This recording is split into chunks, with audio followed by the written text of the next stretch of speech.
So up here, Cal Anderson Park in the back, we have Andy Sheffer from Seattle Parks Department. We have Rico Quirindongo from DLR Architect Group. Man, welcome. This is our first time using the rooftop set, so I kind of like it up here. We might have to move our morning show up here. We're gonna jump right into it. Cal Anderson Park, which is now internationally known Cal Anderson Park. Clearly this was the heart of the CHOP when the CHOP was here and everything else, and is still kind of a meeting point for protest that happened here in Seattle. Not even just the protests we've seen here. There's always people of gathering and things like that. Want to talk to you guys about what are your thoughts on some of the immediate changes to the park, and I bring that up because there's a lot of things that transpired over the last 2 months. There's a lot of events that occurred. There's some structures that have been put in place there. What are some of your thoughts about that? I think it presents a huge opportunity to get more stakeholders involved in the park and activation of the park. I think a lot of the interventions are program related, activation oriented, and we can support organizations with support from the community to really take a next step on some of those interventions, whether they need to be finessed within this park setting or another park setting, or and kind of pilot them after we go through the process. Right, and let me jump right in there. So for people, Andy works for the city, so they have all these city terms. So when you talk about interventions, you're talking about when CHOP was here. There's Marcus had the garden that was over there, and there was the Conversation Cafe. It was sitting down there. There were certain things that kind of sprouted up organically by the people that were over there. Those are some of the interventions that you're talking about, right? Okay, right. What are your thoughts on that? Well, since COVID and since the George Floyd murder and protests, there's been a whole different conversation around equity in public space. And I think that, what we saw with the Chaz and the CHOP was us taking back the streets and occupying space as our own and reinterpreting it through our own eyes. And I think that the opportunity here, working with the City of Seattle and working with parks, is how do we not only memorialize what has happened here, but how do we keep it moving forward? And I think that's, as we convene a community conversation around that, I think we really need to hear from people what they want to see happen. You just mentioned earlier, you talk about equity in public spaces and things like that. I think that some people might agree that Cal Anderson is a place for everybody. Some people might not agree. A lot of people might feel that about a lot of different parks across the city of Seattle. You might think, oh, well, that's people for that neighborhood, or that's the people for that group, or whatever. What are you guys doing to build a sense of equity and belonging in Cal Anderson Park right here specifically, and maybe even other parks around the city?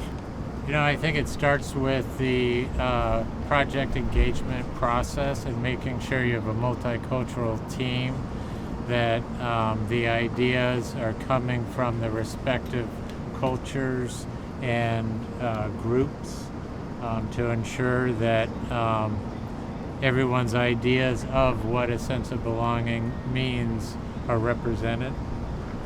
Well, and people need to feel like they're welcome and that they are seen and that they're heard. And I think that the conversation right now has to be, what does that look like without assumption?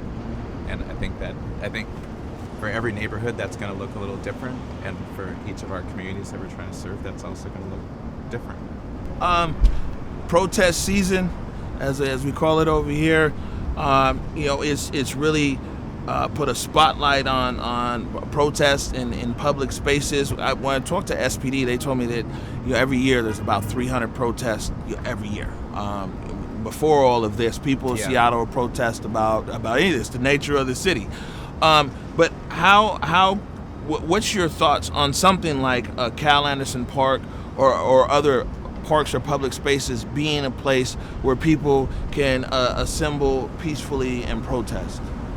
I mean, I think we all absolutely agree they should be the most democratic space in the city. And for that to really be successful, we got to limit both the physical and psychological barriers as much as possible. So that speaks to the sense of belonging. That also speaks to, obviously, just pure physical barriers. You can look down at Cal Anderson. I mean, obviously, Bobby Morris fulfills an important function, but we have all that fencing that creates an impediment. So we got to think about that in all of the park designs. I like I said, I think it's important that people realize, like I said, over 300 protests a year here in Seattle.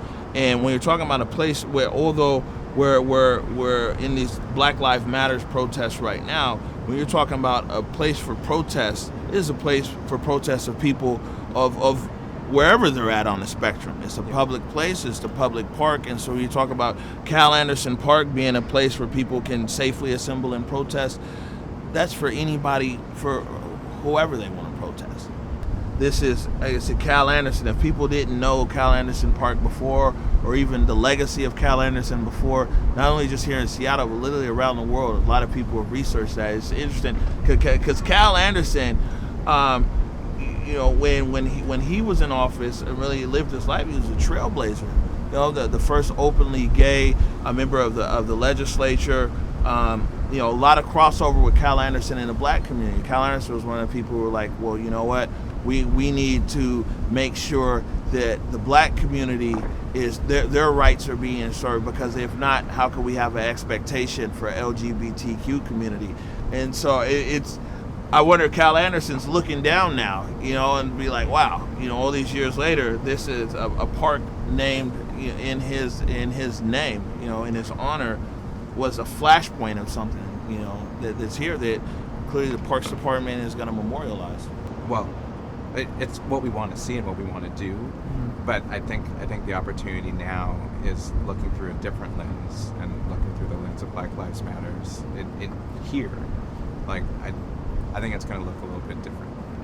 A question for you is like, man, why should people come out and enjoy or take advantage of the park system in Seattle? You know, how good is our park system? This is your opportunity to brag about your parks. You know, I think it makes the city livable. I mean, especially now during COVID, I think, and there's nothing more that I enjoy in the middle of the day than walking through the parks. Our families need park space, right? I mean, if you live in the core and you cannot afford a large place to live, you need space, like to get out, to be seen, to interact with each other, and to like be with our families. And I think that happens in public space, park space, in a way that is pretty important from a civic standpoint. Andy, Rico, I mean, thanks for taking time. And thanks because we never thought about even shooting anything up here, believe it or not. But because you guys came, we got this park behind us. I think we have a new set for the morning show. Nice. And as usual, our viewers expect us to doggedly follow up on things. So please believe that, you know, we're going to be following up. We're going to be on the Zoom calls. We'll be sending you emails. We want to know how you're synthesizing your data. We want to see this process all the way through. Thank you.